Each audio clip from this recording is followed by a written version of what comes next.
நேற்றைக்கு விஜய் வந்து இப்தார் நிகழ்ச்சியில நான் வந்து அந்த கூட்டணிக்கு போறேன், இந்த கூட்டணிக்கு போறேன்னு எல்லாரும் சொன்னாங்க, நான் எந்த கூட்டணிக்கு போகல அப்படின்னு அவர் சொல்றாரு. சொன்னதற்கு பிறகு திட்டமிட்டு விஜயினுடைய நிகழ்வில் எங்கெங்கெல்லாம் கேமரா வச்சிருந்தாங்க, என்னென்ன மாதிரியான கேமரா வச்சிருந்தாங்கிற செய்தியை வெளியிடுறாங்க. செய்தியை வெளியிடுறது யாரு? பாரதிய ஜனதா கட்சி தான் வெளியிடுது. ஏற்கனவே விஜய் சில சாட்சிகளை அழிச்சிட்டாருங்கிறது குற்றச்சாட்டு. இது யார் சொல்ற குற்றச்சாட்டு? சிபிஐ வைக்கக்கூடிய குற்றச்சாட்டு. அந்த அழிக்கப்பட்ட சிசிடிவி கேமராவுடைய ஃபுட்டேஜஸ் நாங்க எடுத்துட்டோம். அவரு கேரவனுக்குள்ள உட்கார்ந்து என்ன பண்ணாருன்றதை நாங்க கண்டுபிடிச்சிட்டோம், அது சம்பந்தமா விசாரிக்கிறோம் அப்படின்னு விஜய் தரப்புக்கு சொன்னாங்களா இல்லையா சிபிஐல இருந்து? இப்போ அழிக்கப்பட்ட காட்சிகளை பெற்றது யாரு? சிபிஐ. சிபிஐயிடம் இருந்த காட்சிகள் எப்படி பாரதிய ஜனதா கட்சிக்கு ஆதரவாக பேசக்கூடியவர்களுக்கு, எழுதக்கூடியவர்களுக்கு, சமூக வலைதளத்துல பரப்பக்கூடியவர்களுக்கு கிடைச்சதுன்றதுதான் கேள்வி. விஜயினுடைய தரப்பு சொல்வதே சரியாகவே இருக்கட்டுமே. அப்ப ஷூட்டிங் நடக்கலன்னா இதற்கு முன்பு நடந்த விஜயினுடைய நிகழ்வுகளுக்கு இத்தனை கேமரா எடுத்து செல்லப்பட்டதா? இந்த அட்வான்ஸ் டெக்னாலஜி இருக்கிற கேமராவை கொண்டு போய் வச்சாங்களா? இப்ப விஜயும் இதுல சம்பந்தப்பட்டிருக்கிறதுனால விஜய்க்கு மிகப்பெரிய நெருக்கடிகள் காத்திருக்குன்னு தான் நான் புரிஞ்சுக்கிறேன். இல்ல, நிச்சயமாக விஜய் தான் சார் முதல் குற்றவாளி. இதுல விஜயை நீங்க விட்டுட்டு கரூர் மாவட்ட செயலாளர் மேல செஞ்சிருக்கிறது, விஜயை விட்டுட்டு வேறு சில பக்கம் திருப்புறது அப்படிங்கிறது இந்த விசாரணையை ஒரு சரியான கோணத்துல எடுத்துட்டு போகாது. ஒப்பீனியன் தமிழ் பார்வையாளர் அனைவருக்கும் வணக்கம். இன்றைய நேர்காணலில் நம்மோடு இணைந்திருப்பவர் திராவிட வெற்றி கழகத்துடைய முதன்மை செயலாளர் திரு வல்லம் பசீர் அவர்கள். சார் வணக்கம். வணக்கம். சிபிஐ விசாரணைக்கு ஆஜராகி விஜய் நேற்றைக்கு ஒரு இஃப்தார் நிகழ்வு ஒன்றை நடத்தினார். அந்த நிகழ்வுல எங்களுடைய கொள்கை மதச்சார்பற்ற கொள்கை தான், ஒருபோதும் அந்த கொள்கையை விட்டு நாங்கள் நகரப்போவதில்லை, நிறைய வதந்திகளை பரப்புனாங்க, அந்த கூட்டணி இந்த கூட்டணி அப்படின்னு சொல்லிட்டு, எப்பயுமே நாங்க மக்கள் கூட்டணி தான் அப்படின்னு சொல்லி விஜய் அவர்கள் நேற்று அறிவிக்கிறார். அறிவித்த உடனே பாத்தீங்க அப்படின்னா கரூர் கூட்டத்துல விஜய் அவர்கள் ஷூட்டிங் நடத்திய வீடியோக்கள் அத்தனையுமே ஒவ்வொன்றாக வெளியே வருது. சிபிஐ இதெல்லாம் வந்து கைப்பற்றி இருந்தாங்க, அந்த வீடியோக்கள் இதுதான் அப்படின்னு சொல்லிட்டு நிறைய பேர் அந்த வீடியோக்களை சமூக வலைதளத்துல பரப்புறாங்க. குறிப்பாக பாஜகவை சேர்ந்த அல்லது பாஜகவுக்கு ஆதரவு கொடுக்கக்கூடிய ஆதரவாளர்கள் அந்த வீடியோவை பரப்புவதை பார்க்க முடியுது. எப்படி பார்க்கறீங்க? பாரதிய ஜனதா கட்சி தன்னுடைய வேலையை மெல்ல துவங்கி விட்டது என்றுதான் பொருள் கொள்ள வேண்டும். விஜயினுடைய வருகைக்காக எடப்பாடி பழனிசாமி ஒரு காலத்தில் காத்திருந்தார். வரவில்லை என்று சொன்னவுடன் ஐடி விங்கை வைத்து விஜயை காயப்படுத்துகிற வேலையை தொடர்ச்சியாக அதிமுக செய்தது. அதே பாணிதான் இப்போது பாஜக செய்வதும். சிபிஐ வழக்கு விசாரணைக்கு வருகிற போதே ஒப்பீனியன் தமிழில் நாம் பேசி இருக்கிறோம். சிபிஐயிடம் சென்றது என்பது விஜய் தானே வலிய சென்று வலைக்குள் சிக்கிக் கொண்டதாகத்தான் பொருள் கொள்ள வேண்டும். ஏன்னா தமிழ்நாடு அரசு ஒரு சீரான விசாரணையை நடத்தி கொண்டிருந்தது. எந்த இடத்திலும் தமிழ்நாடு முதலமைச்சரோ அல்லது தமிழ்நாட்டு காவல்துறையோ விஜயை அத்துமீறி குற்றம் சாட்டல. குறிப்பா இதை விட இன்னொரு பங்கு சொல்ல வேண்டும் என்று சொன்னா, தமிழ்நாட்டினுடைய முதலமைச்சரை பொறுத்தவரை விஜய் இந்த விஷயத்தில் எந்த நிலையில் இருக்கிறார் என்பதை கண்டறியாமல் விஜய் மீது கல்லெறியக்கூடாது என்பதில் உறுதியாக இருந்தார். அதனாலதான் எந்த தொண்டனும் சாவதை எந்த தலைவனும் விரும்ப மாட்டான் என்கிற அந்த முதிர்ச்சியான ஸ்டேட்மெண்ட் அவர் கொடுத்து விடை பெற்றாரு. அப்ப ஸ்பெஷல் இன்வெஸ்டிகேஷன் டீமை போட்டது தமிழ்நாடு அரசு இல்ல, நீதிமன்றம் தான். இது எல்லாத்தையும் கவனத்துல கொண்டு பார்க்கிற போது தமிழ்நாடு அரசு ஒரு மென்மையான அணுகுமுறையை இந்த விஷயத்தில் விஜய் மீது வைத்தது. ஆனா விஜய் என்ன செஞ்சாருன்னா, உங்ககிட்ட இருந்தா எனக்கு பாதுகாப்பு இல்லை, நான் டெல்லிக்கு போறேன்னு சொல்லி போனார். அப்போதே இந்த விஷயத்தில் விஜய் சிக்கி கொண்டார் என்பதை எல்லோரும் உறுதிப்படுத்தினார்கள். இப்போது அது கொஞ்சம் கொஞ்சமாக நாட்டு மக்களுக்கு தெரிய வருகிறது. விஜய்க்கும் ஓரளவுக்கு தெரிய வந்திருக்கும்னு நினைக்கிறேன். விஜய் வேட்பு மனுக்களை, விருப்ப மனுக்களை பெற்று அதை வந்து பரிசீலிக்கிறேன்னு ஒரு டேட்டை பிக்ஸ் பண்றாரு. அந்த டேட்ல சம்மன் அனுப்புறாங்க. அதுக்கு அடுத்த கட்டமாக விஜய் வந்து நேர்ல போய் ஆஜராகிறாரு. விஜய் போய் நேர்ல ஆஜராகிட்டு வெளியில வந்தோடனே சிரித்த முகத்தோடு வெளியில் வர்றாரு. முதல் நாள் செய்தி பரப்புறாங்க, பாரதிய ஜனதா கட்சியினுடைய கூட்டணிக்கு விஜய் வருகிறார். அப்ப விஜய் போவதற்கும் அதற்கு 2 நாட்கள் முன்பாக திட்டமிட்டு செய்தியை பரப்புவதற்கும் என்ன தொடர்பு இருக்கு? ஏன் அப்படி 2 நாட்களுக்கு முன்பாக திட்டமிட்டு அந்த செய்தியை பரப்பணும்னு பார்த்தா, நீங்க வந்து பாஜக கூட்டணிக்கு வந்தா மட்டும்தான் இந்த விசாரணை சுமூகமா உங்களுக்கு நடக்கும், இல்லைன்னா இந்த விசாரணை வளையத்துக்குள்ள நீங்க சிக்க வைக்கப்படுவீங்கிற சமிக்ஞைய பொது வெளியில பாஜக கொடுக்குது. யார் சார் சொன்னது தேசிய ஜனநாயக கூட்டணிக்கு விஜய் வராருன்னு? ஒண்ணு விஜய் தரப்புல சொல்லி இருக்கணும், இல்லைன்னா தேசிய ஜனநாயக கூட்டணி தரப்புல சொல்லி இருக்கணும். விஜய் தரப்புல பின்னால சொல்லிட்டாங்க. சிபிஐ விசாரணை நடைபெற்று முடிகிற வரை பதில் சொல்லாமல் இருந்தார்கள் விஜய் தரப்பு. சிபிஐ விசாரணை நடைபெற்று முடிந்ததற்கு பிறகு பதில் சொல்லிட்டாங்க. அப்ப தேசிய ஜனநாயக கூட்டணி தரப்புல இல்லங்க நாங்க கூட்டணிக்கு பேச்சுவார்த்தை எல்லாம் நடத்தலைன்னு சொல்லணுமா இல்லையா? புதிய கட்சிகள் வருது, புதிய கட்சிகள் வருதுன்னு சொல்லிக்கிட்டே இருந்தாங்க. அன்புமணி ராமதாசும் மகுடி வாசிப்பதை போல வாசித்துக் கொண்டே இருந்தார். ஆமா, புதிய கட்சி ஒண்ணு கூட்டணிக்கு வருது அப்படின்னு சொல்லி. இது எதன் பொருட்டு பேசப்பட்டதுன்னு பார்த்தா, சிபிஐ விசாரணையை மையமாக வைத்து விஜய்க்கு பேரம் பேசப்பட்டதாகத்தான் பொருள் கொள்ளப்படும். இப்ப சிபிஐ விசாரணையிலிருந்து அடுத்த கட்டம் நகர்ந்துருச்சு. அந்த கட்ட விசாரணை முடிஞ்சிருச்சு. நேற்றைக்கு விஜய் வந்து இப்தார் நிகழ்ச்சியில நான் வந்து அந்த கூட்டணிக்கு போறேன், இந்த கூட்டணிக்கு போறேன்னு எல்லாரும் சொன்னாங்க. நான் எந்த கூட்டணிக்கு போகல அப்படின்னு அவர் சொல்றாரு. சொன்னதற்கு பிறகு திட்டமிட்டு விஜயினுடைய நிகழ்வில் எங்கெங்கெல்லாம் கேமரா வச்சிருந்தாங்க, என்னென்ன மாதிரியான கேமரா வச்சிருந்தாங்கிற செய்திய வெளியிடுறாங்க. செய்தியை வெளியிடுறது யாரு? பாரதிய ஜனதா கட்சி தான் வெளியிடுது. ஏன்னா பாரதிய ஜனதா கட்சிக்கு தொடர்ந்து ஆதரவாக யாரெல்லாம் சமூக வலைதளத்தில் எழுதி வருகிறார்களோ அவர்களெல்லாம் அந்த காட்சிய வெளியில ரிலீஸ் பண்றாங்க. இப்ப எனக்கு இருக்கிற சந்தேகம் என்னன்னா, ஏற்கனவே விஜய் சில சாட்சிகளை அழிச்சிட்டாருங்கிறது குற்றச்சாட்டு. இது யார் சொல்ற குற்றச்சாட்டு? சிபிஐ வைக்கக்கூடிய குற்றச்சாட்டு. அந்த அழிக்கப்பட்ட சிசிடிவி கேமராவுடைய ஃபுட்டேஜஸ் நாங்க எடுத்துட்டோம். அவரு கேரவனுக்குள்ள உட்கார்ந்து என்ன பண்ணாருன்றதை நாங்க கண்டுபிடிச்சிட்டோம். அது சம்பந்தமா விசாரிக்கிறோம் அப்படின்னு விஜய் தரப்புக்கு சொன்னாங்களா இல்லையா சிபிஐல இருந்து? இப்போ அழிக்கப்பட்ட காட்சிகளை பெற்றது யாரு? சிபிஐ. சிபிஐயிடம் இருந்த காட்சிகள் எப்படி பாரதிய ஜனதா கட்சிக்கு ஆதரவாக பேசக்கூடியவர்களுக்கு, எழுதக்கூடியவர்களுக்கு, சமூக வலைதளத்துல பரப்பக்கூடியவர்களுக்கு கிடைச்சதுன்றதுதான் கேள்வி. அப்போ திட்டமிட்டு பாரதிய ஜனதா கட்சி விஜய் தன்னுடைய வலைக்குள் சிக்குவார் என்று எதிர்பார்த்தது சிக்கவில்லையா, அல்லது சிக்க வைப்பதற்கு பாஜக விரும்பவில்லையா, இல்ல பாஜக வேறு கணக்குகள் வைத்திருக்கிறதா என்கிற ஆய்வுக்குள் விஜய் போய் முடிப்பதற்குள் விஜயை மொத்தமாக கலங்கப்படுத்தி விஜயை மொத்தமாக அரசியலில் இருந்து அப்புறப்படுத்துகிற வேலையை பாரதிய ஜனதா கட்சி செய்ய துவங்கிருச்சு. அதன் பொருட்டு தான் இந்த வீடியோக்கள் வெளியாயிருக்கு. இப்ப ஏற்கனவே ஒரு பிரதான ஊடகம் ஒன்று இந்த படப்பிடிப்புக்காகத்தான், ஜனநாயகன் படப்பிடிப்புக்காகத்தான் இது நடந்ததுன்னு சொன்னாங்க. அப்ப சொல்லும் போது என்னென்ன செய்திகள் எல்லாம் சொன்னாங்களோ அதையேதான் இன்னைக்கு ரிலீஸ் ஆயிருக்கும் போது நம்ம பார்க்கிறோம். என்ன ரிலீஸ் ஆயிருக்கு? 2 பிரதான கேமரா, அது 2மே ஷூட்டிங்க்கு பயன்படுத்துற கேமரான்னு சொல்றாங்க. அப்ப அந்த ஷூட்டிங்க்கு பயன்படுத்துகிற அந்த கேமராவை வைத்து விஜயினுடைய நிகழ்வை ரெக்கார்ட் செய்ய வேண்டிய அவசியம் எங்கிருந்து வருது? விஜய் தரப்புல சொல்றாங்க அது வந்து லைவ் ரிலேக்காக வைக்கப்பட்டிருக்கிற கேமரா, அதனால நீங்க வந்து அதை ஷூட்டிங்னு சொல்லக்கூடாதுன்னு சொல்றாங்க. லைவ் ரிலேக்கு வைக்கப்படுகிற கேமராவா அல்லது ஷூட்டிங்க்கு வைக்கப்பட்ட கேமராவா? 2 கேமராக்கள் வைக்கப்பட்டிருக்குன்னு சொல்றாங்க. அது இல்லாம நிறைய டெக்னிக்கலான பாயிண்ட்ஸ் எல்லாம் சொல்றாங்க. இப்போ புதுசு புதுசாக அந்த டிஎஸ்எல்ஆர்லயே ரொம்ப அட்வான்ஸ்டு கேமராலாம் இருந்தது, அந்த கேமராவெல்லாம் அவங்க கொண்டு வந்து அங்க ஸ்பாட்ல வச்சிருந்தாங்க அப்படின்னு. இப்போ இருக்கக்கூடிய இயல்பான ஒரு கேள்விதான், ஷூட்டிங் நடக்கல, விஜயினுடைய தரப்பு சொல்வதே சரியாகவே இருக்கட்டுமே. அப்ப ஷூட்டிங் நடக்கலைன்னா இதற்கு முன்பு நடந்த விஜயினுடைய நிகழ்வுகளுக்கு இத்தனை கேமரா எடுத்து செல்லப்பட்டதா? இந்த அட்வான்ஸ் டெக்னாலஜி இருக்கிற கேமராவை கொண்டு போய் வச்சாங்களா? இப்ப விஜயும் இதுல சம்பந்தப்பட்டிருக்கிறதுனால விஜய்க்கு மிகப்பெரிய நெருக்கடிகள் காத்திருக்குன்னு தான் நான் புரிஞ்சுக்கிறேன். பாரதிய ஜனதா கட்சி முழுவதுமாக களத்தில் இறங்கி விஜயை என்னெல்லாம் செய்ய வேண்டும் என்று திட்டமிடுகிறதோ அதையெல்லாம் செய்து முடிப்பதற்கு தயாராகி கொண்டிருக்கிறது என்றுதான் பார்க்கிறேன். நீங்க சொன்னதை போலவே அடுத்த கட்ட கூட்டங்களுக்கெல்லாம் அந்த கேமராக்கள் கொண்டு வந்தாங்களா அப்படின்னா இல்ல அப்படின்றதுதான் ஏற்றுக்கொள்ளக்கூடிய ஒரு உண்மை. வேலூர் கூட்டமா இருக்கட்டும், அதுக்கப்புறம் வந்துட்டு ஈரோடுல பேசினதாக இருக்கட்டும், சேலத்துல பேசினதாக இருக்கட்டும், எங்கேயுமே வந்துட்டு அந்த கேமராக்கள் கண்ணில் பட்டதாக தெரியவில்லை. இன்னொரு விஷயம், இந்த ஜனநாயகன் படம் என்பது அந்த கரூர் காட்சியை வைத்திருக்கிறாங்க அப்படின்றது வந்து அவருடைய படத்துடைய பாடல்கள்லையும் டீசர்லயுமே வந்துச்சு.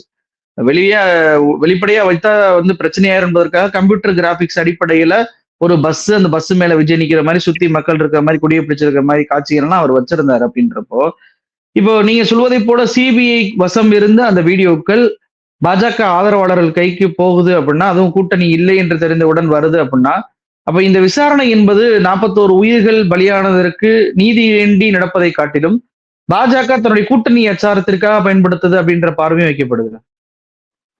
இல்ல, பாரதிய ஜனதா கட்சி, அமலாக்கத்துறை, சிபிஐ, தேர்தல் ஆணையம் இவை 3ஐயும் எப்படி பால்படுத்தி இருக்குன்னு நம்ம நிறைய பேசியிருக்கோம். நிறைய செய்திகள் நம் கண் முன்னால் சாட்சியாக இருக்கு.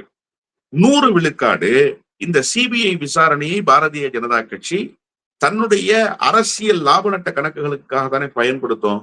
அதுதானே துவக்கத்திலிருந்து எல்லாரும் சொன்னாங்க, விஜய் தேவையில்லாம போய் சிபிஐ விசாரணையில சிக்கிறாரு, சிபிஐ விசாரணையால விஜய்க்கு நெருக்கடி வரப்போகுது, ஆதவ அர்ஜுனா தேவையில்லாம அவரை சிக்க வச்சுட்டாரு. இந்த செய்தியை பரவலா எல்லாரும் சொன்னாங்க தானே.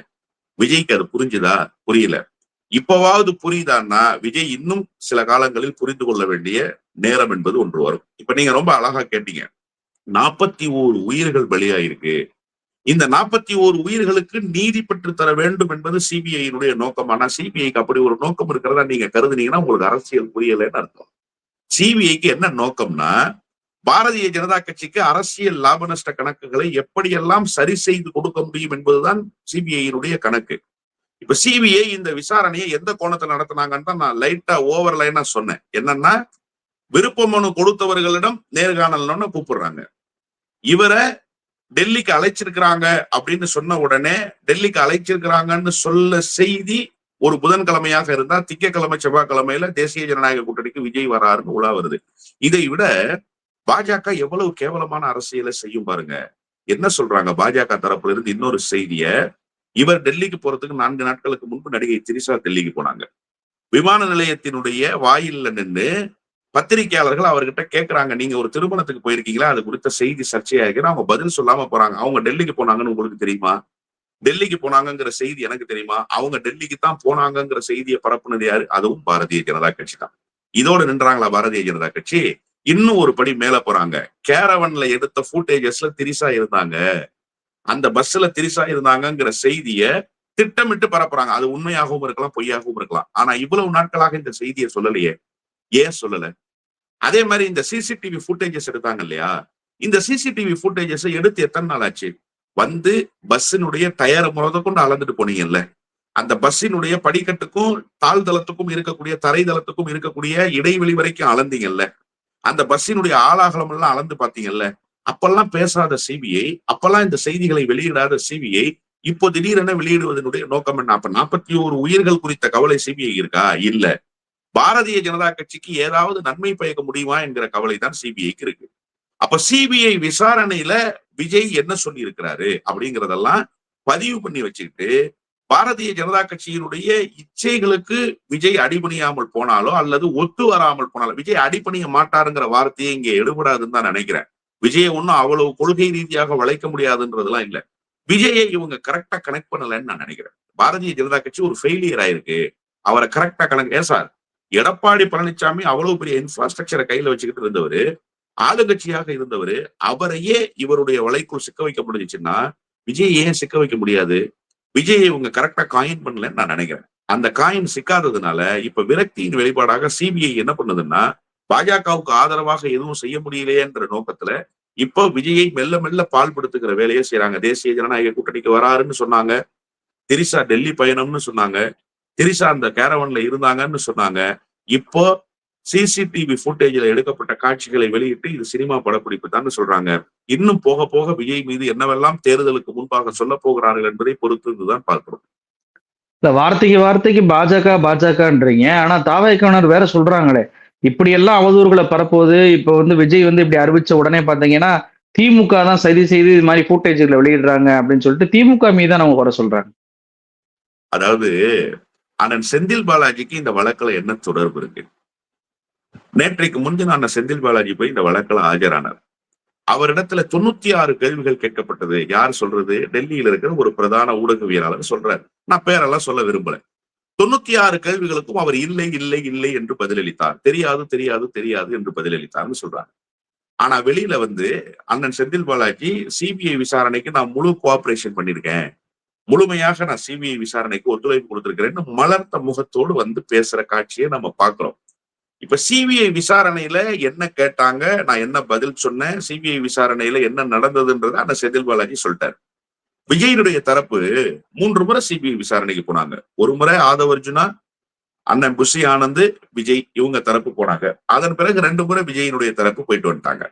இப்ப 3 முறை போயிட்டு வந்தப்ப என்ன கேள்விகள் கேட்கப்பட்டது, அங்க பேசப்பட்ட செய்திகள் என்ன, எதை பதிவு செய்தாங்கன்னு சொன்னாங்களா நாட்டு மக்களுக்கு? சொல்லல. ஏன் அப்போ அதை மூடி வச்சிருக்கீங்க நீங்க? அப்ப அதுக்குள்ள என்ன நோக்கம் இருக்கு? இப்போ சிசிடிவி ஃபுட்டேஜஸ் யாரு அழிச்சதாக குற்றச்சாட்டு இருக்கு? விஜய் அழிச்சதாகத்தான் குற்றச்சாட்டு இருக்கு. திமுக தரப்புல யாராவது அழித்ததாக குற்றச்சாட்டு இருக்கா? சரி சார், இதெல்லாம் கூட புரிதல் குறைபாடுன்னு நம்ம வச்சுப்போம். இப்ப தெரியாது தெரியாதுன்னு சொன்னதாக யாரு சொல்றா? பாஜகவுக்கு ஆதரவாக செயல்படுகிற ஊடகவியலாளர் சொல்றார் ஒருவர். அப்ப தெரியாதுன்னு சொன்னவரு, ஆமா எனக்கு தெரியும் இதுக்கு விஜய் தான் காரணம்னு எங்கேயாவது சொல்லிட்டு வந்திருக்காரா? உதாரணமா ஒரு கேள்வி, விஜய் ஏன் தாமதமாக வந்தார்? இது அண்ணன் செந்தில் பாலாஜிக்கு தெரியுமா? தெரியாது. அவர் என்ன சொல்லியிருக்காரு? தெரியாதுன்னு சொல்லியிருக்காரு. ஆமாங்க எனக்கு தெரியும். அங்க ஷூட்டிங்காக மேக்கப் பண்ணிட்டு இருந்தாங்க. அந்த கேரவன் வந்து 8 கிலோமீட்டர் தொலைவுல நின்னுச்சுன்னு ஒரு செய்தியை சொல்லியிருந்தா அந்த ஸ்டேட்மெண்ட்டும் ரிஜிஸ்டர் ஆகும் சார். அதை செஞ்சாரா அண்ணன் செந்தில் பாலாஜி? செய்யல. எவ்வளவு டீசெண்டா நடந்துக்கிட்டாரு. தெரியாதுன்னு தானே சொல்லிட்டு வந்தாரு. சரி, இப்போ இந்த சமூக வலைதளங்கள்ல வெளியாகி இருக்கிற காட்சிய நீங்க மெல்ல ஒளி வச்சு கேளுங்களேன். அதுல வந்து மயங்கி விழுறாங்கங்கிற குரல் வந்து ஒலிச்சுக்கிட்டே இருக்கு. ஒரு பெண் குரல், ஒரு ஆண் குரல் ஒலிக்குது. எப்பா ஜெகதீஷ், கொஞ்சம் என்னன்னு பாருப்பா, ஆம்புலன்ஸ் சொல்லுப்பா. யார் சொல்றா? விஜய் சொல்றாரு இல்லையா? அப்போ ஒரு வடநாட்டு அதிகாரி, காவல்துறையுடைய அதிகாரி, அவருடைய குரல் தான் கேட்குது, உருவம் தெரியல. அவர் என்ன சொல்றாரு? பஸ்ட் ஓகையா சார், கூட்டம் பஸ்ட் ஆயிருச்சு சார், கூட்டம் வெடிச்சிருச்சு சார், கூட்டம் திணறுது சார் அப்படின்னு சொல்றாரு. அதை விஜய் காதலியே வாங்காம பேசுறாரு. இது இன்னைக்கு காணொலிகள்ல சமூக வலைதளங்கள்ல சுத்துது.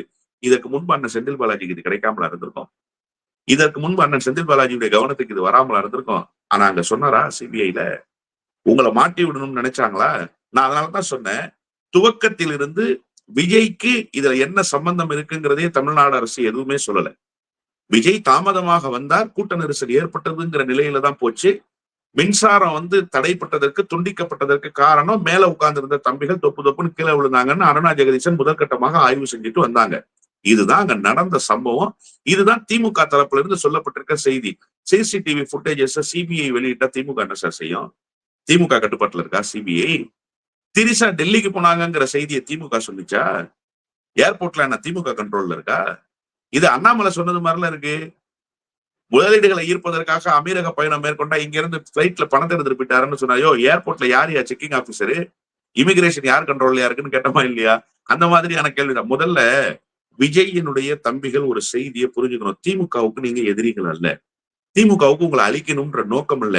உங்களை திமுக ஒரு பொருட்டாகவே கருதல. ஆனா உங்களை பகடைக்காயாக பயன்படுத்துவது பாரதிய ஜனதா கட்சி.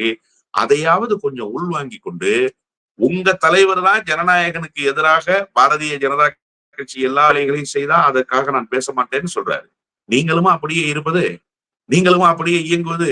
அறிவு என்று ஒன்று இருக்கிறதா இல்லையா? மூளைன்னு ஒரு பொருள் உங்களுக்கு மண்டைக்கு மேல இருக்குல்ல, அதை கொஞ்சமாவது பயன்படுத்துறதுக்கு முயற்சி செய்யுங்க. வெறும் சமூக வலைதளத்தையே பார்த்துக்கிட்டு, ட்விட்டர்ல கமெண்ட்ஸ் எழுதிக்கிட்டு, பேஸ்புக்ல கமெண்ட்ஸ் எழுதிக்கிட்டு, இன்ஸ்டால ரீல்ஸ் போட்டுக்கிட்டு இருந்தா இப்படிதான் அறிவு வேலை செய்யும். இதற்கு பின்னால் இருக்கிறது பாரதிய ஜனதாவா திமுகவா என்று கூட தெரியாமல் தான் விமர்சனம் வைக்க தோன்றும். இப்ப வெளியா இருக்கக்கூடிய வீடியோக்கள் எல்லாம் பார்க்கும்போது விஜய்க்கு கண் முன்னாடி என்ன நடந்தது அப்படின்றது அவருக்கு முன்னாடியே தெரிஞ்சிருக்கு.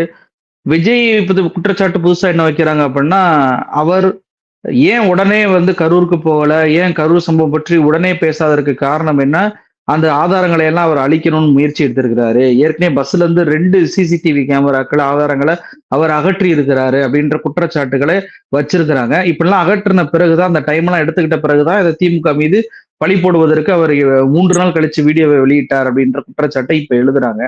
இப்போ வீடியோவை வெளியிட்டது பாஜக தரப்பு என்றாலும் கூட, வீடியோ என்பது ஷூட்டிங்காக பயன்படுத்தப்பட்டது அப்படின்றது ஏறக்குறைய உறுதியா இருக்கு. அப்படின்றப்போ விஜய் தன்னுடைய சுயலாபத்திற்காக இவ்வளவு பெரிய கூட்டத்தை தள்ளுமுள்ளு ஏற்படுத்தி அதை தன்னுடைய சினிமாவுக்காக பயன்படுத்தியிருக்கிறார் அப்படின்றப்போ, அவரும் இந்த வழக்குல ஒரு குற்றவாளியாக சேர்க்கப்படணும், சார்ஜ் ஷீட்ல அவருடைய பெயரும் பதிவாக வேண்டும் அப்படின்ற குரல்கள் வருது. அதை எப்படி பார்க்குறீங்க? இல்ல, நிச்சயமாக விஜய் தான் சார் முதல் குற்றவாளி. இதுல விஜயை நீங்க விட்டுட்டு கரூர் மாவட்ட செயலாளர் மேல திசை திருப்புறது, விஜயை விட்டுட்டு வேறு சில பக்கம் திருப்புறது அப்படிங்கிறது இந்த விசாரணையை ஒரு சரியான கோணத்துல எடுத்துட்டு போகாது.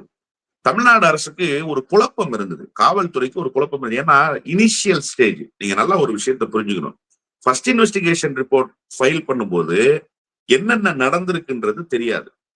அங்க எப்படி இந்த விபத்துகள் நடந்ததுன்றது தெரியாது. அப்போ முதல் தகவல் அறிக்கைய அவங்க தயாரிக்கும் போது அனுமதி கேட்டது கரூர் மாவட்டத்தினுடைய நிர்வாகி.